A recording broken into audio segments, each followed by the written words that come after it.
So to finish up the series today, we'll be talking about sleep.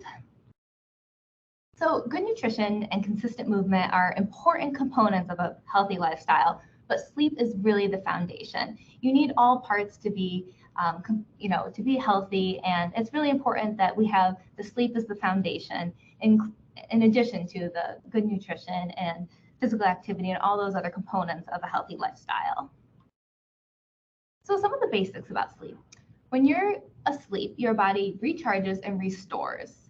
Without sleep, the brain cannot properly function, which explains why sometimes a lack of sleep can result in being distracted, difficulty concentrating, or just feeling like you have that brain fog, just can't think clearly. Down here, we see about how many hours everyone should get each night. So most adults about that 7 to 9 hours, like we usually hear about 8 hours of sleep.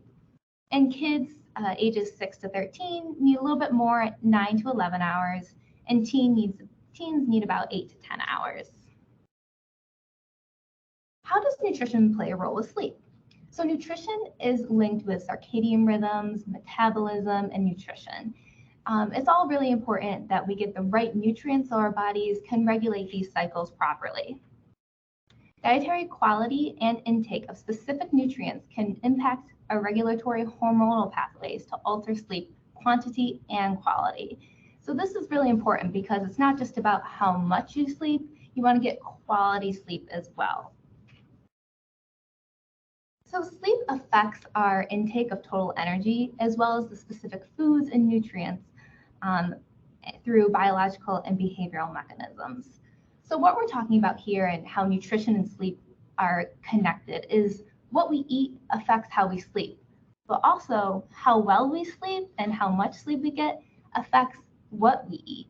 And that goes into, making decisions and being able to think clearly. So it's a whole big cycle, and the nutrition and sleep are really intimately linked in that way. They both impact each other. It's all connected.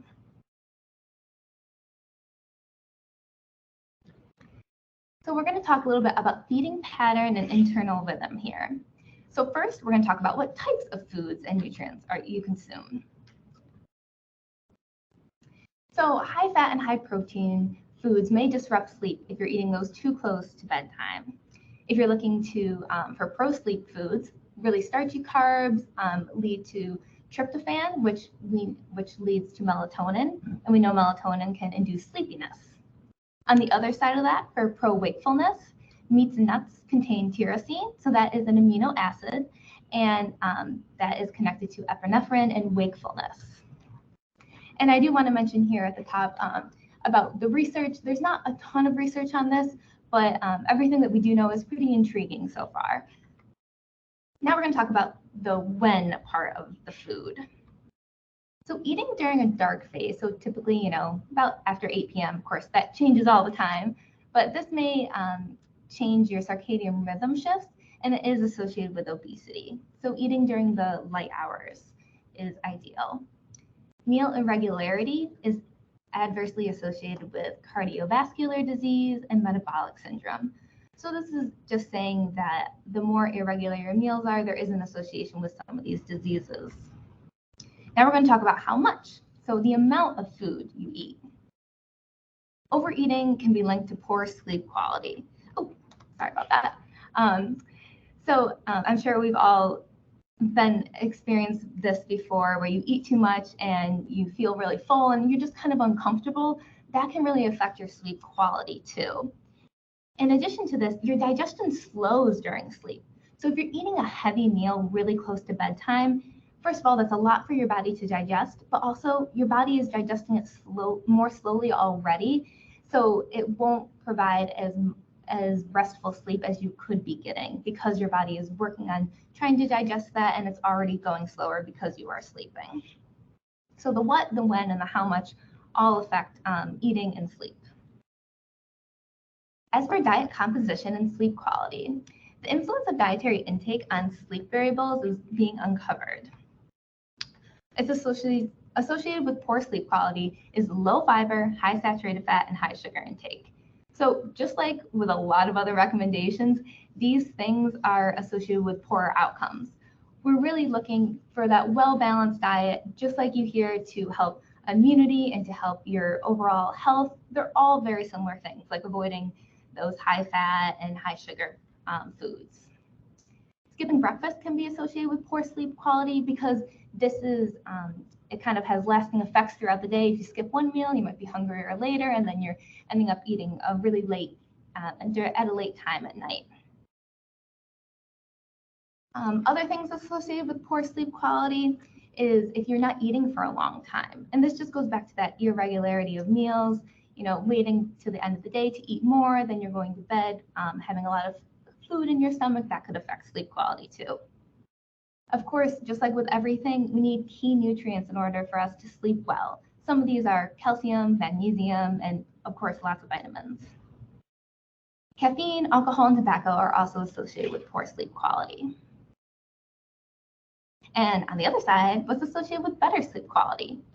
A Mediterranean diet style pattern. So you've talked about complex carbohydrates, fibers, getting all those really healthful foods, just like we see in the picture here. And foods that are associated with sleep promoting neurochemical factors. And I'll give you some examples too. The certain foods that promote better sleep. We always want to know, what is the one thing that we can eat that will help everything? So although there's not a ton of research about this, there is some evidence that suggests some of the following here. We have milk, just like that warm cup of milk at night. I'm sure we've all heard that. Kiwi fruit, tart cherries, fatty fish, chamomile tea, along with other herbal tea. So those are the non-caffeinated ones. And complex carbohydrates. So like we talked about in the beginning, any really high fat or high protein things may disrupt quality of sleep if you're eating those too close to bedtime. So focusing more on the carbohydrates if you are eating before bed. Poor sleep and food behavior. So poor dietary habits, the link between this and poor sleep quality and the reverse associations are all based on like food behavior. So short sleep duration, poor sleep quality, and later bedtimes, they are associated with eating more and poor decisions when we are eating and obesity. So all of this really goes back to that ability to make decisions and how nutrition and sleep are just very, very intimately connected in this sense. Short sleep duration, so poor quality sleep, this is associated with more snacking and just the amount you're eating per day. This makes sense because if you're awake for longer hours, you're going to need more energy and there's more opportunity during those awake hours to eat. And in addition to this, when we're going for those extra meals at the end of the day because we've been up for so long, we tend to not make the best food decisions. We'll go for those chips, we'll go for something super sweet, and we just want that really palatable stuff that just tastes good and provides that reward for us because we're tired and that helps. So how this all ties together is a psychological aspect with sometimes, when we're up that late, it's often because of stress.